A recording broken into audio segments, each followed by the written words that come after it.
Welcome back to Sports World. A week-long national party to celebrate Jamaica's Olympic successes is set to wind up this weekend. Or is it?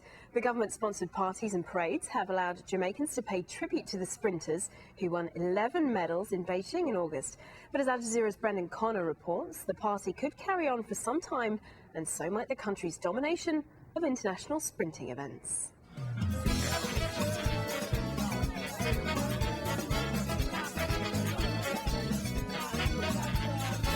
Jamaica is still celebrating.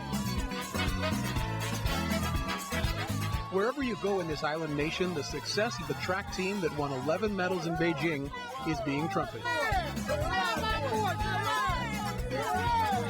Everywhere you go here, there are billboards, giant murals, signs saluting the achievement, T-shirts commemorating the victories, salutes from sponsors, and happy faces. In various cities and towns from Montego Bay to Trelawney to the capital city of Kingston, people have been lining the streets to wave and cheer for their heroes. The most popular here right now, of course, the new men's 100 meters Olympic champion and world record holder Usain Bolt, who claimed 3 gold medals in Beijing. Not only has he cemented in the minds of Jamaicans, especially those who are talented, that, hey, this is what they can achieve, but I think, based on just my association with the sport, that he has done a whole lot for the sport of track and field in terms of recovering a fan base. Because I believe that people like a star, people like someone who can entertain. What is it about Jamaica and sprinting? Is there a secret to this success? Some theories go so far as to suggest there's something in the local diet that helps the athletes run fast. The sports minister of Jamaica fielded questions like that while in Beijing. They would ask, is it the yam? And I'd say, well, it's not just the yam. We have a tradition in athletics, going back to Herb McKinley. We have the talent, the natural talent, and we train hard. And as a result, we are the sprint factory of the world. And what a factory it is. The product being built here was very impressive in the Beijing Olympics. 11 medals won, an incredibly dominant performance by a country with a small population, 2.5 million, and limited training facilities. How does Jamaica do it?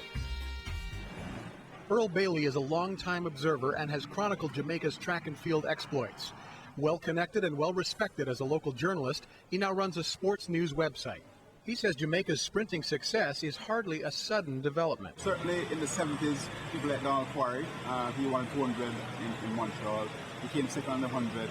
Then we have people like Raymond Stewart, who was around, maybe not winning, but certainly in all the finals. Of course, he would have been pushed aside by a couple other guys who were not really clean, as we would know. But then the coaching in Jamaica really improved over the last 20 years. Bailey says that is the key, the availability and quality of the coaching expertise at Jamaica schools, high schools specifically. Because that's where most of the athletes actually are trained or coached at the highest level by really quality coaches. They compete a year from, say, January to April, every weekend. They hone their craft. And when they get to the senior level, they are already accomplished.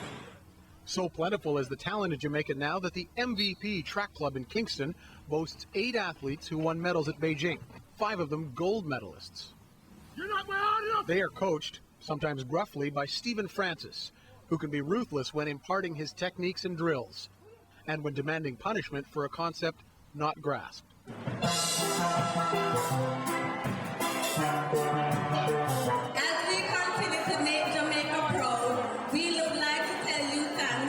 Everything you have done. Thank you. 5 jumping jacks. Ready? Here we go. 5 jumping. Certainly, Jamaica was thrilled and very proud as a nation with all the success enjoyed by the sprinters at the Beijing Olympics, all the world records, all the gold medals. But perhaps that pride is felt nowhere more than in this Kingston schoolyard among these school children. Usain Bolt, that was great what he did. He broke 3 world records and he got 3 gold medals. I think he's a very inspiring person. It has made such a great impact on all of us that somebody else can do it. And it just had made us really excited. I want to be Usain Bolt. Yeah? Why do you like Usain Bolt so much?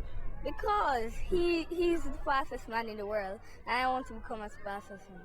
I told my father that I'm going to have the 100 meters for women and the long jump record. And what did your father say about that? He laughed. I'm looking forward for a very big track team for the year 2009. As a matter of fact, I started a little training and I have 45 kids. Never before, grade 3, 4, and 5, 45 youngsters coming out to training. They all want to be sprinters now. Everybody wants to be another pole, another pole, and a bowl. And world record holder Usain Bolt did come from those local school competitions, running on grass tracks not so long ago. So whether it's pure talent like his, or coaching and opportunity, or perhaps motivation to escape Kingston's tough neighborhoods, something has made this island nation great at this sport.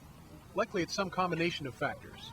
Skeptics also wonder if Jamaican authorities do enough drug testing. The local coaches are quick to respond.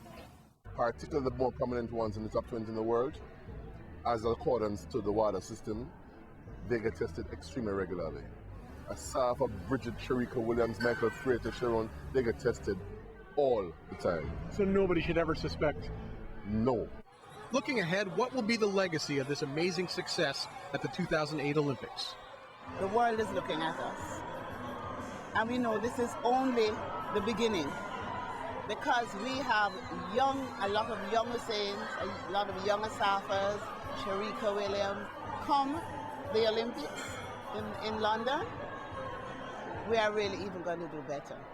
That's a few years away, but there seems to be a healthy and eager pool of talent on this island that could continue to dominate the sprint events at the Olympics and the World Championships for years to come.